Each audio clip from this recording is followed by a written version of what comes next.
Buenas tardes. En esta sesión vamos a ver el tema de la volatilidad.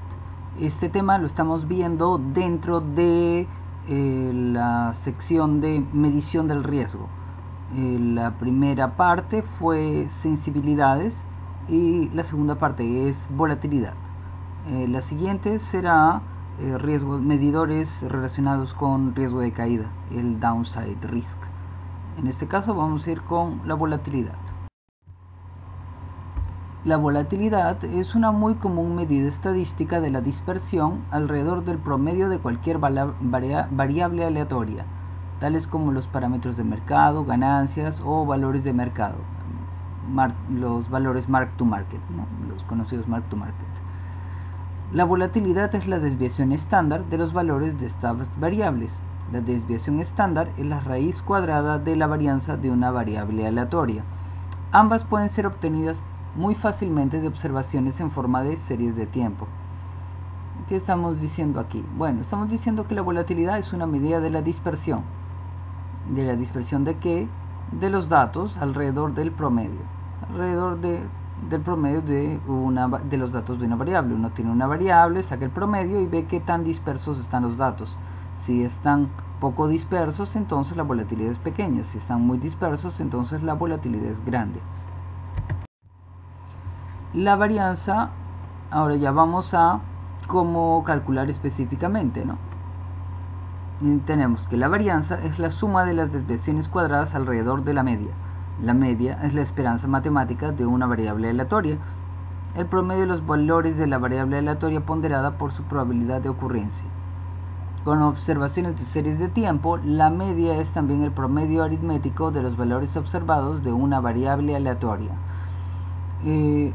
Bueno, acá simplemente estamos definiendo los elementos que necesitamos para poder calcular la volatilidad. La volatilidad la estamos definiendo en esta parte como la desviación estándar, pero primero tenemos que sacar la varianza, y para sacar la varianza necesitamos la media, y la media pues es simplemente el promedio de todos los valores, ¿no?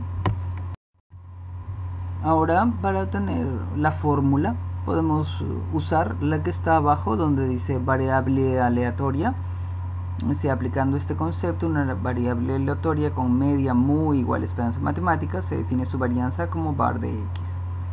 Bueno, acá vemos es la esperanza de x, es un dato menos el promedio al cuadrado. Bueno, ¿cómo lo calculamos? Realmente es con la que está aquí en esta definición. La varianza es igual a la suma de las diferencias. Este es un dato, todos los datos los vamos poniendo aquí, menos el promedio al cuadrado, y lo dividimos entre el total de datos, el número de datos, ¿no? Por ejemplo, si tenemos un dato que es 4 y la media es 2, entonces es 4 menos 2 al cuadrado, después sumamos otro más, otro dato que sea 3, 3 menos el promedio al cuadrado, sumamos otro dato, y así metemos todos los datos, sumamos todos los datos restados por la media al cuadrado, y después los dividimos por entre el número de datos. Esa sería como calculáramos la varianza. Después vamos a hacer un ejemplo. Bueno, ahora tenemos que hablar de la distribución de probabilidad. Es una curva que grafica las frecuencias de ocurrencia para cada uno de los posibles valores de la variable aleatoria. Es llamada una distribución de frecuencias o de probabilidad. En el eje X se muestran los valores posibles del parámetro. El eje Y cuenta el número de ocurrencias de cada valor dado, o un porcentaje calculado en base al número total de observaciones, la frecuencia. Es decir, en la gráfica podemos tener los números de observaciones, o podemos tener qué porcentaje representan del total de observaciones. Eso es en el eje Y. En el eje X es siempre los valores posibles del parámetro. Ahora, dichas distribuciones pueden ser observadas históricamente. También pueden ser aproximadas por medio de distribuciones teóricas. Si son observadas históricamente, simplemente la recopilación de datos, ¿no? Y si son aproximadas, simplemente utilizando alguna distribución teórica conocida, la ajustamos a los datos que hemos recolectado, o si tenemos por ejemplo la media y la varianza, con eso nos basta para determinar toda la distribución completa si asumimos que es una distribución normal. Eso lo vamos a ver un poco más adelante. La distribución más común. La distribución de probabilidad más común es la llamada curva normal, distribución normal o también conocida como la campana de Gauss. La distribución normal es conocida como la campana de Gauss debido a su forma de campana, como veremos en las siguientes diapositivas. Esa distribución teórica es usualmente utilizada como una aproximación porque realmente luce como muchas distribuciones observadas de un gran número de fenómenos aleatorios. Bueno, aquí podemos ver la campana de Gauss, ¿no? Lo que está al medio es el promedio, eso representa el promedio, y los valores que puede tomar la variable aleatoria están representados en el eje X y el eje Y representa la probabilidad. Este ancho de aquí es el que representa la dispersión, y mientras más mayor sea la dispersión, más volátil va a ser el parámetro aleatorio que estamos analizando. La media y la distribución para una curva de distribución normal. Una propiedad de la curva normal es que esta distribución está totalmente determinada por dos estadísticos básicos, la media y la desviación estándar. Por lo tanto, cuando se asume que un parámetro aleatorio es normalmente distribuido, es suficiente con medir su media y su desviación estándar para derivar la distribución completa. Es decir, si es que nosotros tenemos la media y la desviación estándar y queremos asumir que la distribución de cierto parámetro es de acuerdo a la distribución normal, entonces podemos tener todos los datos de la dispersión de acuerdo a una campana de Gauss, simplemente con esos dos datos. Pero claro, tenemos que tener alguna razón para suponer que ese parámetro que estamos analizando realmente tiene una forma de campana de Gauss. Hay algunas distribuciones, hay algunos parámetros que no son para nada normales, así que utilizar una campana de Gauss sería totalmente inapropiado, ¿no? Especialmente parámetros que se caractericen por tener colas pesadas, es decir, que en los extremos tengan mucha probabilidad de un evento crítico, mucho más que en la distribución normal. Volviendo al tema de la volatilidad, podemos decir que la volatilidad es una medida ampliamente utilizada de la dispersión de cualquier variable aleatoria alrededor de su media. La volatilidad puede ser calculada para cualquier set de datos históricos, sigan estos una distribución normal o no. Es usado para parámetros de mercado, tales como tasas de interés, tipos de cambio e índices de acciones, debido a que las observaciones diarias están ampliamente disponibles. Las volatilidades medidas de observaciones históricas son llamadas volatilidades históricas. Dichas volatilidades son constantemente actualizadas conforme nuevas observaciones se vuelven disponibles. Bueno, la volatilidad no tiene nada que ver con el cálculo de la volatilidad no tiene nada que ver con que una distribución sea normal o no. Siempre se puede calcular si tenemos una serie de datos en el tiempo. Ahora, si es que estamos analizando parámetros estilo tasas de interés, tipos de cambio o índices de acciones, va a ser muy fácil conseguir observaciones diarias para poder obtener una volatilidad más o menos fiable, ¿no? Porque hay muchos datos. Las volatilidades medidas utilizando esas observaciones se llamarían las volatilidades históricas. Y conforme uno vaya teniendo nuevos datos, va a tener que recalcular la volatilidad y tener una volatilidad más actualizada de acuerdo a los nuevos datos que van llegando. Es decir, si tenemos una volatilidad de un año y pasan algunas semanas, pues sería mejor incorporar las nuevas semanas de datos y calcular de nuevo la volatilidad de un año. No tiene sentido seguir trabajando con datos antiguos cuando es fácil conseguir nuevas informaciones y recalcular. Ahora, ¿qué hacer cuando los datos no son tan frecuentes? Es verdad que cuando queremos analizar tipos de cambio, tasas de interés o precios de acciones o bonos, nosotros vamos a tener datos diarios. Incluso si quisiéramos, es posible que consigamos datos cada hora para cosas de estilo precio de las acciones, si es que nos estamos enfocando en un mercado como el estadounidense. Sin embargo, hay situaciones en las que no vamos a tener datos tan frecuentes. Ejemplo, las ganancias reportadas en los estados financieros. La frecuencia en aquellos casos es más limitada. La volatilidad puede ser calculada con cualquier número de observaciones, no estamos limitados, pero un limitado número de observaciones puede resultar en una imagen distorsionada de la dispersión. Eso es bastante lógico, ¿no? Porque para que sea algo representativo, pues vamos a necesitar muchos datos y muy frecuentes. No solamente que sean seguidos, pero necesitamos muchos de ser posible. Ahora, ¿cómo hacer el cálculo de la volatilidad? La volatilidad puede ser calculada fácilmente tan pronto como los valores numéricos estén disponibles. Este cálculo requiere que escojamos el periodo de observación y la frecuencia de las observaciones a lo largo del horizonte temporal. Frecuencias diarias, semanales o mensuales son usadas para datos de mercado.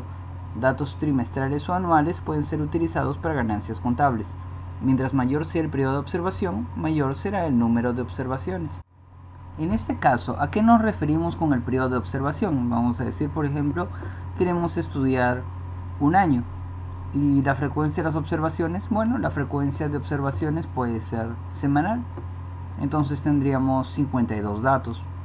Si es que vamos a trabajar con 52 semanas. Y mientras mayor sea el periodo de observación, mayor será el número de observaciones. Estamos diciendo para temas relacionados con estados financieros, usualmente los datos van a tener que ser trimestrales o en otros casos solamente van a ser anuales.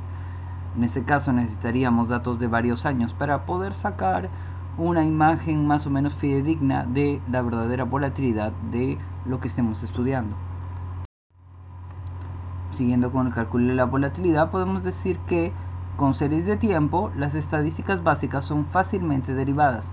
La esperanza matemática es la media de todos los valores observados. La varianza es la suma de las desviaciones cuadradas de la media y la desviación estándar es la raíz cuadrada de la varianza. A continuación, veremos un ejemplo del cálculo de la volatilidad. Este Excel que estamos pegando aquí lo hemos colgado también en el aula virtual, así que pueden revisar ahí para que vean cómo se calculó. Podrían hacerlo simplemente con alguna función de Excel, pero lo hemos hecho paso a paso para que puedan verificar cómo se hace, ¿no? Para que vean de dónde sale cada cosa. Aquí podemos ver. En este caso tenemos un set de datos de series de tiempo de 12 meses, ¿no? 1, 2, 3, 4 hasta 12. Está en vertical. Estos datos mensuales son ganancias. Están en dólares. Algunos meses hay resultados positivos, otros meses hay resultados negativos. Y hay un mes en el que el resultado es 0. ¿Cómo empezamos? Empezamos sacando la media. Ok. Sacamos la media, es simplemente el promedio de todo esto de aquí. Bueno, empezamos con la suma, ¿no? La suma de todo esto da 35. Ahora lo dividimos entre 12, que es el número de datos, y obtenemos la media. 2.92. Ok. Ahora queremos sacar la desviación de la media. ¿La desviación de la media de qué? Del dato de cada mes. Aquí la ganancia fue de 15 dólares en el primer mes. Y la media fue de 2.92. Así que si queremos sacar la desviación de la media, simplemente restamos 15 menos 2.92 y obtenemos 12.08. Para el mes 2, la ganancia fue de 12. La media fue de 2.92, es siempre la misma. Y restamos 12 menos 2.92 y tenemos que la desviación de la media es 9.08. Agarremos uno que sea negativo. Aquí la ganancia es menos 3, o sea hay una pérdida de 3. Menos 3 y hay que restarle la media que es de 2.92. Obtenemos menos 5.92. Así restando la ganancia menos la media, obtenemos la desviación de la media. Ahora, ¿qué vamos a hacer con la desviación de la media? Pues la vamos a elevar al cuadrado. ¿Por qué la elevamos al cuadrado? porque lo que nos importa es la magnitud. Lo que pasa es que si sumáramos directamente todas estas desviaciones de la media, dense cuenta que hay algunas que son positivas y otras negativas. Se van a cancelar unas con otras y la volatilidad que calcularíamos en este caso sería menor que la real. ¿Por qué? Porque tenemos datos que se anulan unos con otros. Así que para agarrar, por decir, el módulo de estas cantidades, pues los vamos a elevar al cuadrado. Nos interesan el monto, así que bueno, elevamos todos al cuadrado, así que ahora todo va a ser positivo. Ya lo sumamos y en este caso obtenemos 712.92. ok, ahora lo vamos a dividir entre el número de datos, entre 12, y obtenemos 59.41. ok, y ahora recuerden que todos estos datos estaban al cuadrado, así que le sacamos la raíz cuadrada.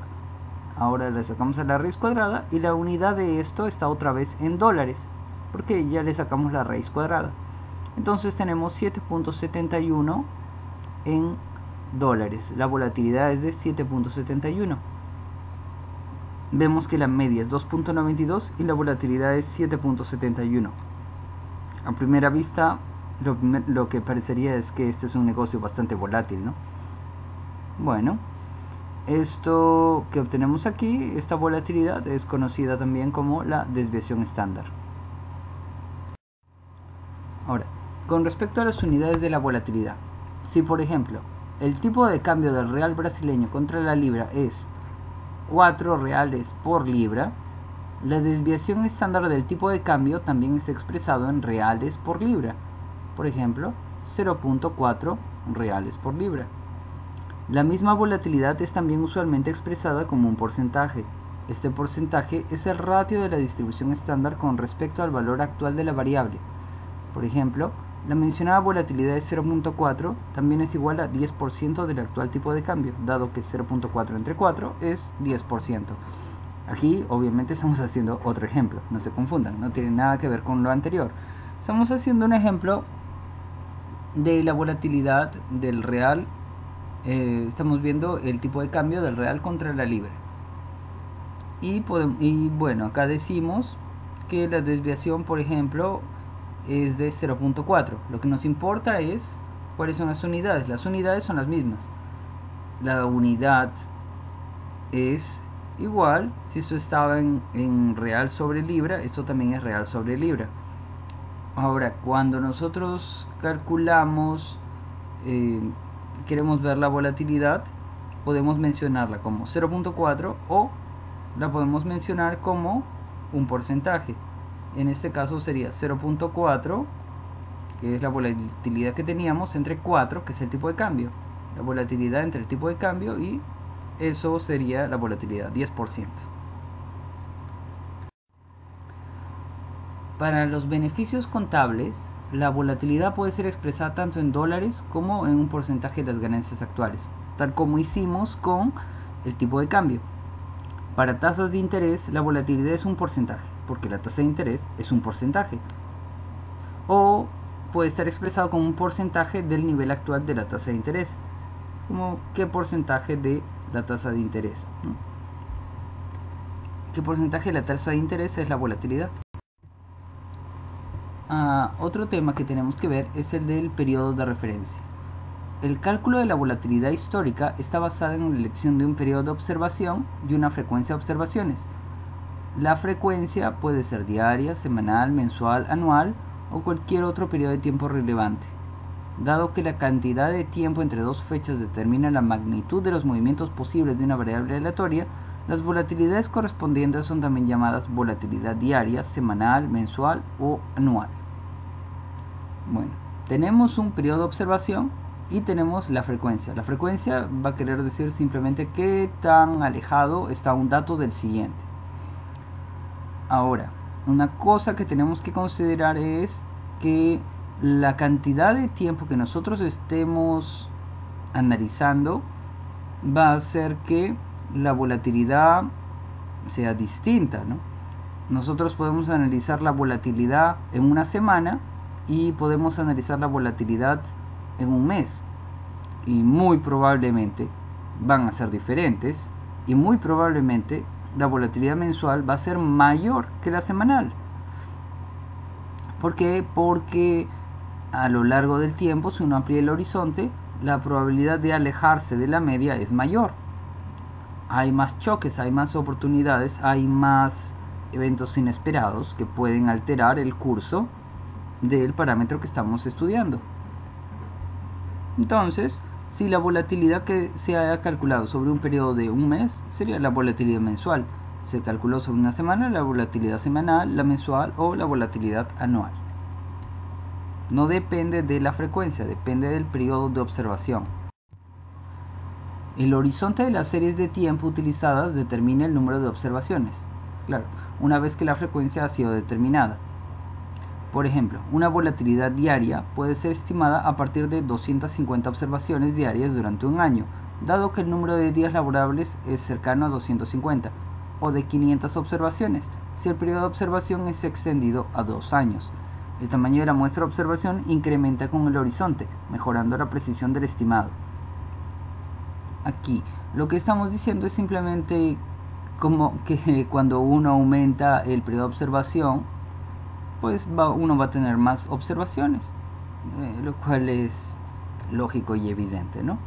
Y bueno, lo otro que sí vale la pena notar es que un año vamos a tener 250 observaciones porque son los días laborables. Continuando con este tema, podemos decir que debido a que existen muchos periodos de referencia para la volatilidad, una base común debe ser usada para propósitos de comparación. Por ejemplo, no es relevante comparar un estimado de la volatilidad anual de una tasa de interés, por ejemplo 1%, con la volatilidad de 2 años de otra tasa de interés, digamos 1.3%. El segundo número es más alto debido al horizonte temporal, pero esto no significa que la dispersión de los valores observados sobre una base temporal común sea también mayor. O sea, ¿qué dice aquí? Tenemos un activo, lo hemos analizado y decimos que su volatilidad anual es 1%. Tenemos otro activo y hemos dicho su volatilidad de 2 años, su volatilidad bianual es 1.3%. Entonces decimos, ¿cuál es más volátil? No podemos decir realmente que es la de 1.3, porque te has dado cuenta que en el primer caso hemos analizado la volatilidad anual y en el segundo la bianual. Como hace un momento dijimos, mientras mayor sea el periodo de observación, la volatilidad tiende a ser mayor. Si uno quiere comparar volatilidades de dos activos distintos, o de dos índices distintos, o de dos tasas distintas, o de dos tipos de cambio distintos, uno tiene la necesidad de que se refieran al mismo horizonte temporal, ¿no? Que este analice un año y el otro también analice un año. No vas a comparar la volatilidad de la semanal de uno con la volatilidad mensual del otro, eso no tendría sentido. Sin embargo, existen reglas para inferir la volatilidad sobre varios periodos. O sea, si tienes la volatilidad mensual, cómo obtener la volatilidad anual. Si tienes la volatilidad de un año, cómo obtener la volatilidad de 2 años. En este caso, la volatilidad anual de la segunda tasa de interés puede ser ajustada a una volatilidad anual dividiéndola entre 1.414, lo que da 0.92%. Después de realizar el ajuste por el periodo base, se puede ver que el segundo parámetro es realmente menos volátil que el primero. Este ajuste facilita las comparaciones. Lo que pasa es que al final estamos convirtiendo esa tasa bianual de 1.3% a una tasa anual. Cuando se convierte a una tasa anual, a una volatilidad anual, entonces vamos a tener que es 0.92%, que es menor al 1% del parámetro 1. Entonces, el parámetro 2, que a primera vista parecía que era más volátil, realmente es menos volátil una vez que se igualan los horizontes temporales. Conceptualmente, es importante entender que las volatilidades pueden ser comparadas a través de horizontes temporales y periodos base, en tanto que el proceso aleatorio subyacente es estable respecto al tiempo, es decir, que es estacionario. Si por el contrario un mercado se vuelve más inestable, la volatilidad se incrementará. Dado que los fenómenos reales son usualmente no estacionarios, los estimados dependen de la elección de un periodo de observación base. Esa elección debe ser realizada de manera cuidadosa e incluye un componente de aplicación de criterio. Sí, pues el proceso, el periodo sobre el cual se va a calcular la volatilidad es importante, ¿no? Así que por eso es que dice se necesita criterio para saber en qué periodo estudiar para calcular la volatilidad. La volatilidad de los parámetros de mercado y el periodo de observación. Existe una simple regla para convertir las volatilidades de mercado estimadas sobre distintos horizontes temporales. Como hicimos hace un rato, pasamos la volatilidad bianual a una volatilidad anual. En este caso no dijimos de dónde salió ese número, pero se puede hacer con una fórmula sencilla. La volatilidad incrementa menos que proporcionalmente con la longitud de la unidad de periodo entre dos observaciones. ¿Qué quiere decir eso? Tenemos una volatilidad mensual, digamos, de 4, y si queremos sacar una volatilidad bimensual, no vamos a multiplicar 4 por 2. No funciona de esa manera, ¿no? Ya. ¿Por qué? Porque la volatilidad no incrementa tanto, la volatilidad incrementa menos. Incrementa, pero no proporcionalmente. La relación entre volatilidad y tiempo no es lineal. La relación entre la volatilidad sobre t periodos y la volatilidad inicial, bueno, la volatilidad, pues la volatilidad sobre una unidad de un periodo, es como se ve aquí. Si tenemos, por ejemplo, la volatilidad de un mes y queremos sacar la volatilidad de 3 meses, lo vamos a multiplicar por volatilidad de un mes por raíz de 3, nos va a dar igual a la volatilidad de 3 meses. Si tenemos un año y queremos sacar 4 años, lo vamos a hacer volatilidad de un año por raíz de 4 y nos va a dar la volatilidad de 4 años. De acuerdo a esta regla, se pueden calcular los múltiplos utilizados para convertir una volatilidad anual en una volatilidad de múltiples años. A continuación vamos a ver la tabla correspondiente. Aquí podemos ver cuáles son los valores que salen cuando uno aplica esa fórmula para ver cómo convertir la volatilidad de un año a varios años. Cuando uno hace la gráfica ve que obviamente esta relación no es lineal, como ya se sabía antes. Si fuera lineal, la volatilidad aumentaría proporcionalmente con el tiempo, pero no es así, es menos que proporcional. Y aquí vemos la fórmula que ya habíamos aprendido, la volatilidad por raíz de tiempo. Y el resultado de esta multiplicación es la nueva volatilidad que estás calculando, ¿no? Para que se acuerden, digamos, la volatilidad de un mes por raíz de 2 y nos va a dar la volatilidad de 2 meses. De acuerdo a la regla previamente explicada, se pueden usar los números de la tabla para convertir las volatilidades anuales a volatilidades representativas de otros periodos de tiempo. Por ejemplo, la volatilidad bianual, cuando la volatilidad anual es de 10%, vendría a ser 14.14%, que fue porque simplemente se multiplica 1 por 1.414. La volatilidad incrementa con el tiempo, pero menos que proporcionalmente. Ahora vamos a ver ya los últimos temas dentro de volatilidad. Tenemos que ver la relación entre volatilidad y riesgo de pérdida. También se podría traducir como caída, pero es más común verlo como riesgo de pérdida. En inglés es el que es conocido como el downside risk. La volatilidad de los beneficios pueden generar ganancias tanto como pérdidas, pero estamos diciendo simplemente volatilidad. El riesgo se preocupa únicamente de las desviaciones negativas de las ganancias, no de las ganancias inesperadas. Las desviaciones adversas son medidas del riesgo de pérdida. Así que, bueno, lo que decimos aquí es de la volatilidad incorpora la parte de ganancias como las pérdidas cuando uno calcula la volatilidad. Pero si es que estamos viendo desde el punto de vista del riesgo, entonces deberíamos ocuparnos únicamente de las desviaciones negativas, que son las que nos aumentan el riesgo de pérdida. Las dos medidas de volatilidad y riesgo de caída son usualmente asociados, pero la volatilidad y el riesgo de caída no son equivalentes. Los riesgos de pérdida existen, solo las ganancias son inciertas, por lo tanto volátiles. Mientras estas sean más inestables, mayores serán las probabilidades de pérdidas. Sin embargo, si cambios negativos no son posibles, existe volatilidad pero no existe un riesgo de caída. Por ejemplo, las dos medidas de riesgos divergen para opciones. ¿Se acuerdan? Las opciones de compra y las opciones de venta. Aquí podemos ver cómo se nota claramente la diferencia entre volatilidad y riesgo de caída.